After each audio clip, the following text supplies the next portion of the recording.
Hi, this is Dale Marsh from the Santa Sells Houses team, and these are my next 10 questions.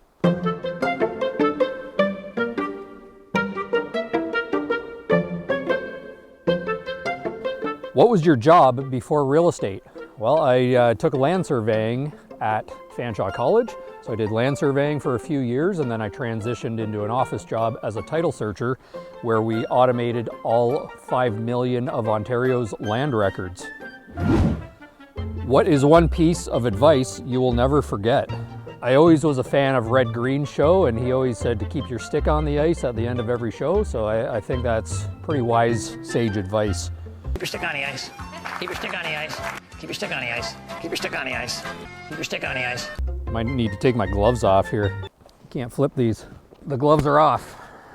What is the weirdest thing you believed as a kid? Nothing really comes to mind. I just remember one time sleepwalking, which it's the only time I ever remember sleepwalking. I was staying at my grandma's house and I fell asleep upstairs on the second floor, and I woke up the next morning on the main floor. No idea how I got there. I don't really know how this relates to the weirdest thing I thought of as a kid.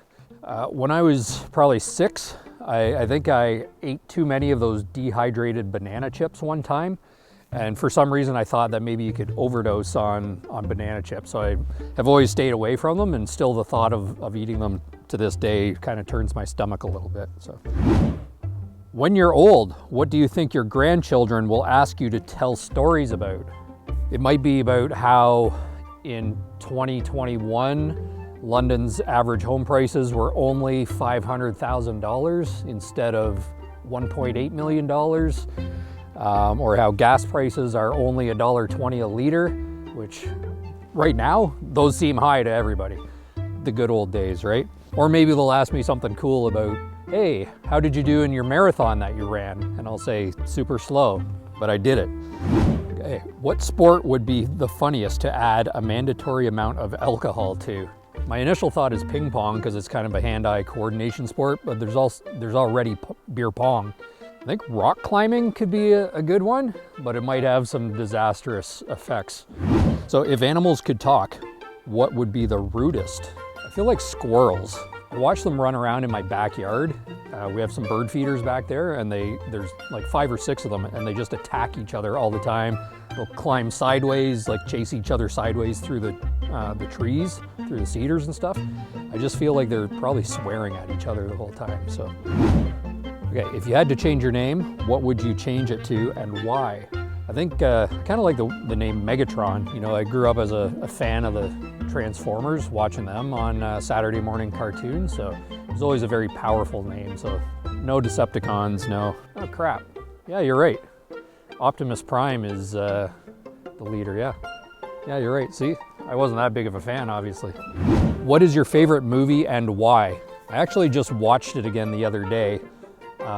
Ghostbusters, the original. It's just classic 80s movie genre, you know, kind of thriller action. A lot of Bill Murray with some cheesy comedy, Dan Aykroyd, you know, Slimer. Pretty good special effects for what was that, like 30 years ago, 35 years ago now?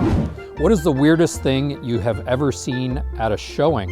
I was showing a house this one time. I walked in and the owner's cat came walking down the hallway towards us, and it was wearing a red silk dress. Like somebody had handmade this dress for a cat. And we'd been in the house for about 10 seconds, and my buyers looked at it and said, "We're out of here." They just turned around and left. I don't know if it creeped them out or freaked them out, but I couldn't stop laughing at this thing. What set of item could you buy that would make the cashier the most uncomfortable? My thought is maybe some prune juice and toilet paper, maybe some baked beans with that as well. So I'm Dale from the Santa Sells Houses team, and I hope you enjoyed my answers to my 10 questions.